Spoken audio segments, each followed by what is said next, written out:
Pierce, thanks for having us out here today. So we're in Lenexa, Kansas, outside of Kansas City. How long have you been a Waterlase laser user? I think we've been a Waterlase user since 2008.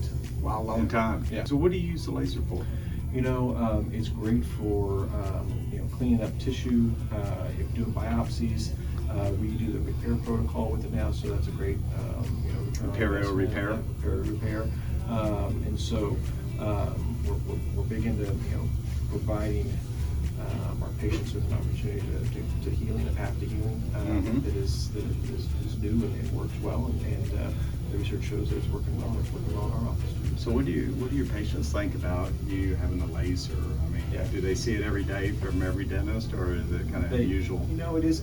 A lot of times they're like, we're going to use the laser today, and once you explain it to them and show them how it works, they're on board with it. They're like, yeah, no anesthetic for fillings and really quick healing when we're doing perio procedures there. So I just had a post-op patient just now, and he said, I hope this is short and sweet, and it was. It's like, it's just, we're just, we follow the protocol, and as long as we're post-op, and his healing's looking really good there. Yeah, so you gotta go encourage him to do a Yelp review now, right? Yeah, exactly, right. Yeah, get on Google, give us a review. Right. I mean, that's a big deal now. It is. It's a huge deal. So, so we get a lot of our patients. Used to be all of our patients were, or I'd say 90% of them were internal referrals.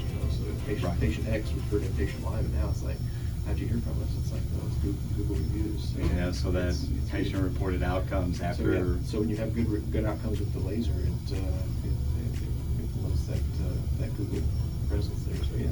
Well, you and I were talking before about the perio repair, and as a GP, would you be doing that without the laser? No, I don't think I would. So no. It gives there's a definite path that you take, and Waterlase has kind of spelled that out real easily for us there. So it's almost like it's kind of a no-brainer, and the results that you're getting are excellent there. So it's like it's a good procedure for the patient to get to healing when they're staring down at true perio surgery with blade and scalpel and sutures there. So it's a great alternative for them. So now I've seen it done both ways. I know which one I would choose. Yeah, exactly. Right. Exactly. So yeah. Well, thanks for having us out today, and thank you for being a long-time Waterlase member of the family. Yeah, we appreciate it. Thank you very much. Thanks a lot. Take care.